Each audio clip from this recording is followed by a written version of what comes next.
स्वागत है आप सबका एक बार फिर से मेरे चैनल ज्ञात है। तो मैं आज की वीडियो में हम डिस्कस करने वाले हैं सोर्स ट्रांसफॉर्मेशन के बारे में। Voltage source to current source transformation, current source to voltage source transformation, इसके बारे में जानेंगे। इसके बारे में और इसके अलावा एक चीज़ है कि उसकी लिमिटेशन के बारे में जानेंगे।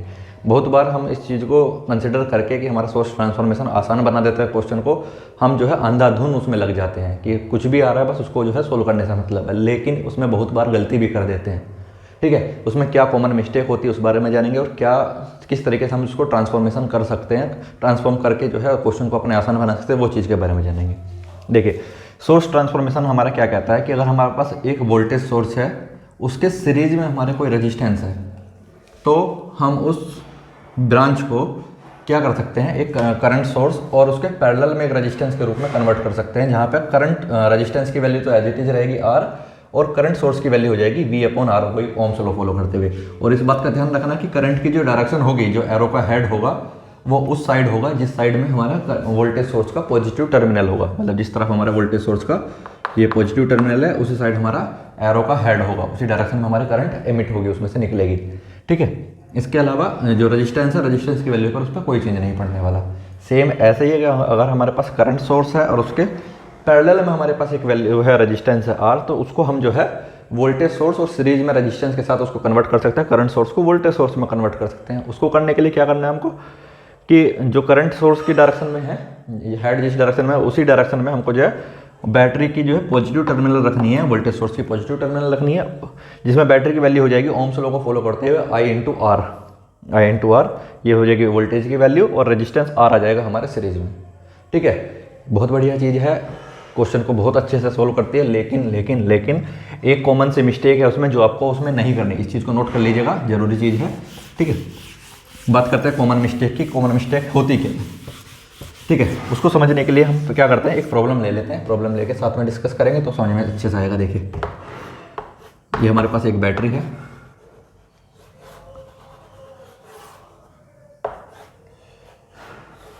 ये करंट सोर्स है, इसमें क्या है, 3 ओम इसमें है, सॉरी ये 6 ओम है, ये 6 ओम, ये 3 ओम। बैटरी की वैल्यू है हमारी 18 वोल्ट और करंट सोर्स की वैल्यू है 3 एम्पेयर। पूछा क्या गया है, I1 और I2 की वैल्यू पूछी गई है, I1 और I2 की वैल्यू पूछी गई है। एक बार पहले इसको सोल्व कर लेते हैं। हमारे जो नोडल एनालिसिस हमने अभी तक पढ़ा, केवीएल केसीएल दोनों में से किसी से भी सोल्व कर लेते हैं। तब क्योंकि मुझे जो है नोडल एनालिसिस ज़्यादा पसंद है, तो क्योंकि उसमें एक इक्वेशन कम बनती है तो उसी को सोल्व करके चलते हैं। एक बार नोड एनालिसिस लेके सोल्व कर लेते हैं, उसके बाद लिख लेंगे हमारा आंसर क्या है, फिर मैच करेंगे क्या हमारा जो है सोर्स ट्रांसफॉर्मेशन टेक्निक जो है वर्थ इट है, जो हमारे जो है क्वेश्चन को आसान बना भी देती है, नहीं बनाती है। ये 3 एम्पेयर का करंट है, ये 3 ओम का रेजिस्टेंस है, ये 6 ओम का रेजिस्टेंस है और ये 18 वोल्ट की बैटरी है। मैंने कहा कि यहाँ पे मेरे जो वोल्टेज सोर्स है इसकी वैल्यू है Vx। ठीक है, अब करंट I1 मेरा इधर से आया, इधर कितना गया, I2 गया, इधर जा रहा है कितना, 3 एम्पेयर।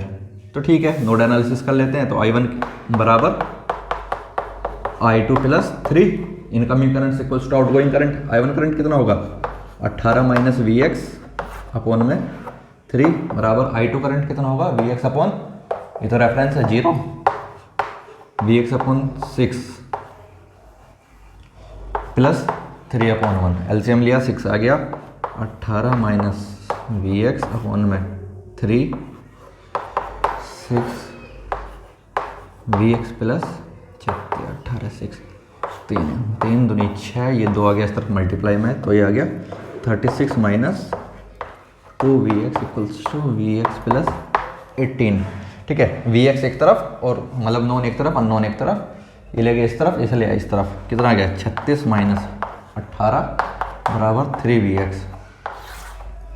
ठीक है, 18 बराबर 3Vx और ये Vx आ गया कितना, 18/3 बराबर 6 वोल्ट। ठीक है, Vx की वैल्यू आ गई 6 वोल्ट। यहाँ से I1 I2 हम निकाल सकते हैं। I1 कितना था हमारा, ये I1 आ गया 18 माइनस 6/3, 18 में से कितने बचे, 12/3 बराबर 4 एम्पेयर। लिख लेते हैं इसको अलग। I1 कितना आया हमारा, 4 एम्पेयर। I2 कितना आया, I2 की वैल्यू थी कितनी हमारी, ये Vx upon 6 V x upon 6, यानी वी एक्स की वैल्यू कितनी है 6 बराबर 1 एम्पेयर आ गई मेरी कितनी I2 की वैल्यू। I2 की वैल्यू हो गई 1 एम्पेयर। ठीक है, अब देखते हैं सोर्स ट्रांसफॉर्मेशन टेक्निक का यूज़ करके कि सोर्स ट्रांसफॉर्मेशन टेक्निक हमारी क्या हमारा आंसर सही लेके आती है या फिर कुछ गड़बड़ कर देती है। यही हमारा क्वेश्चन है। क्वेश्चन में हम पहले क्या करते हैं, वोल्टेज सोर्स को करंट सोर्स में कन्वर्ट करके देखते हैं। ये हमारा वोल्टेज सोर्स है, वोल्टेज सोर्स को अगर मैं करंट सोर्स में कन्वर्ट करूँगा तो क्या आएगा, जैसे कि मैंने कहा था जिस तरफ वोल्टेज का पॉजिटिव साइन है उसी तरफ हमारे करंट की पोलैरिटी, और करंट की वैल्यू आएगी जितना उसका रेजिस्टेंस सीरीज में है उससे डिवाइड करके 18/3 या फिर 6 एम्पेयर, एक ही बात है। पैरेलल में आ जाएगा रेजिस्टेंस 3 ओम का और बाकी चीज़ें ऐसे ही 6 ओम और ये 3 एम्पेयर।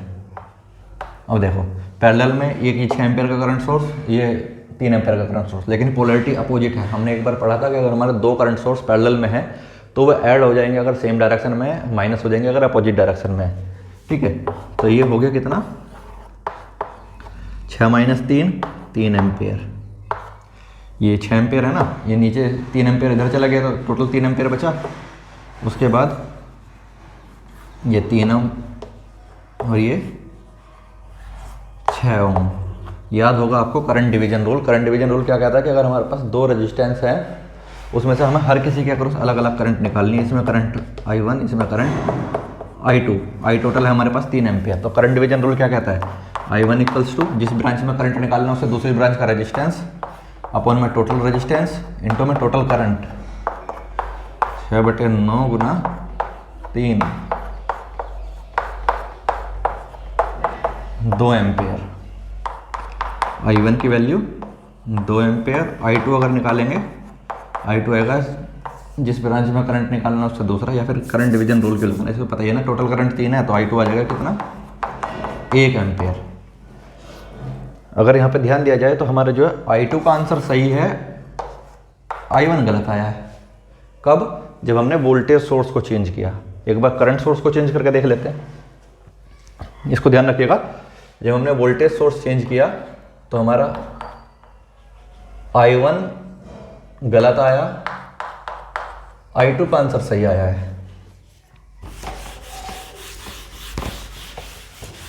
इस बार चेंज करके देखते हैं current source. Current source change करके क्या करेंगे,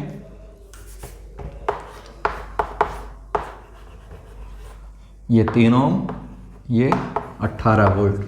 अब हमारे पास करंट सोर्स और पैरेलल में रेजिस्टेंस है, इन दोनों को चेंज कर सकते हैं क्या, कि सीरीज में रेजिस्टेंस 6 ओम और बैटरी लगेगी और उसका पॉजिटिव टर्मिनल उस तरफ रहेगा जिस तरफ बैटरी का एरो है, सॉरी करंट सोर्स का एरो है, और उसकी वैल्यू कितनी हो जाएगी IR। I कितना है 3, R कितना है 6, तो इसको 18 वोल्ट लिख दें, 18 वोल्ट। ठीक है, अब देखते हैं इसमें तो सीधा सीधा एक ही करंट जा रही है, लगा लो 18 + 18 बराबर 3I, इसमें करंट I मान लिया, प्लस 6I, ये हो गया 36 बराबर 9I, I बराबर 36/9 बराबर 4 एम्पेयर। इसमें दोनों रेजिस्टेंस के अक्रॉस सेम करंट जा रही है, यानी I1 बराबर 4 एम्पेयर, I2 बराबर 4 एम्पेयर। इसका मतलब क्या हुआ कि हमारे I1 का आंसर सही है, I2 का गलत है। अगर हमने जब करंट सोर्स चेंज किया तो मेरा I1 सही आया, I2 गलत आया। इस बात का क्या मतलब निकलता है, इस बात का मतलब ये निकलता है, देखो जब मैंने नोडल एनालिसिस किया तो मेरा I1 की वैल्यू आई 4 एम्पेयर, I2 की वैल्यू आई 1 एम्पेयर, जो कि मुझे पता है मेरा आंसर सही है। ठीक है, कैसे पता है, क्योंकि यही अप्रोच तो हम करते आ रहे हैं।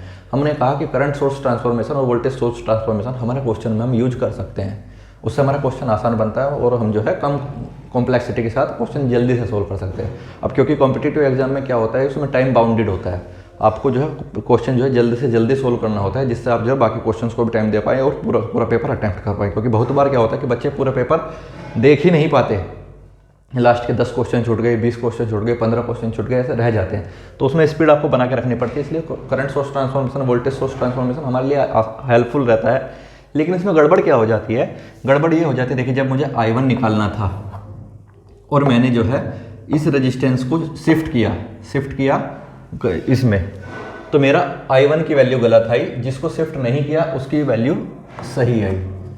ठीक है, जब मुझे जो है मैंने इस वाले रेजिस्टेंस को चेंज किया तो जो इसके अक्रॉस करंट था मेरा वो गलत आया, इसके अलावा इसके अक्रॉस जो करंट था वो मेरा सही आया। इसका मतलब क्या हुआ? इसका मतलब ये हुआ कि जिस ब्रांच में आपको करंट निकालना है आप उस ब्रांच को सोर्स ट्रांसफॉर्मेशन से कभी भी टच नहीं करेंगे उसको, क्योंकि सोर्स ट्रांसफॉर्मेशन हमारे इक्विवेलेंट सर्किट बताता है, ना कि इक्वल सर्किट बताता है। वो उसके जैसा सर्किट बना देता है जिससे रिजल्ट सेम रहे। ठीक है, लेकिन उसमें ब्रांच करंट बदल जाता है, इस बात को ध्यान रखिएगा। तो जिस ब्रांच में आपको करंट निकालना है या जिस ब्रांच के अक्रॉस आपको वोल्टेज निकालनी है उस ब्रांच में आप कभी भी सोर्स ट्रांसफॉर्मेशन नहीं लगाएंगे। इसके अलावा जो अदर ब्रांचेस बची हुई हैं उसमें आप सोर्स ट्रांसफॉर्मेशन अगर लग पा रहा है तो उसको लगाइए, अदरवाइज उसको nodal analysis, mesh analysis solve कीजिए। शॉर्टकट के चक्कर में बहुत बार गलती होती है। ऐसे क्वेश्चन इसीलिए ही सामने आते हैं कि जिससे गलती हो और फिर जो आपके नंबर कटे, वो आपको पॉजिटिव मार्क्स देने के बजाय जो आसानी से आपको पॉजिटिव मार्क्स मिल सकते थे वो आपको फिर जो है नेगेटिव मार्क्स मिल के जाते हैं। ठीक है, तो ऐसी गलती से बचना है और ध्यान में रखना है कि जिस ब्रांच में मुझे वोल्टेज निकालनी है, जिस ब्रांच के अक्रॉस वोल्टेज निकालनी है या जिस ब्रांच के में कितनी करंट मेरी फ्लो कर रही है वो करंट निकालनी है, उसके अक्रॉस कभी भी आप सोर्स ट्रांसफॉर्मेशन टेक्निक नहीं लगाएंगे। ठीक है, ये बहुत ही माइनर सी गलती है, लेकिन नंबर जब माइनस में जाते हैं तो फिर वो ब्लेंडर लगता है कि यार इतनी छोटी गलती हो गई और अच्छा खासा सिलेक्शन 1-2 नंबर से रह गया। ठीक है, तो ये सारी गलतियाँ नहीं करनी है। और बाकी अभी तक हम जो है लगभग डीसी के जो ज़रूरी चीज़ें हैं वो लगभग सारी चीज़ें पढ़ चुके हैं। अगली वीडियो में स्टार्ट करेंगे हम एसी के बारे में। एसी के बाद हम फिर जो इतने भी नेटवर्क थ्योरम है वो सारी डिस्कस करेंगे, फिर हम चलेंगे ट्रांजिएंट की तरफ। ठीक है, ट्रांजिएंट जल्दी से ख़त्म करके फिर हम अगले सब्जेक्ट की तरफ चलेंगे। नेटवर्क्स को बहुत ज़्यादा टाइम नहीं देना है, हालांकि ये स्टार्टिंग चैप्टर है और स्टार्टिंग सब्जेक्ट है, सबसे पहला सब्जेक्ट यही है और बाकी सब्जेक्ट से रिलेटेड भी है, बाकी सब्जेक्ट में भी उसका यूज़ है, इसलिए इसको स्टार्टिंग में पढ़ भी रहे हैं। लेकिन टाइम बाउंडेड है भाई अपने पास भी, ऐसा थोड़ी ना है कि सिर्फ इसी को लगातार करते रहेंगे। तो ठीक है, आप जो है सपोर्ट करते रहिए और देखते रहिए, जितना जल्दी हो सकेगा हम कोशिश करेंगे कि अगला सब्जेक्ट स्टार्ट किया जाए। मिलते हैं अगली वीडियो में।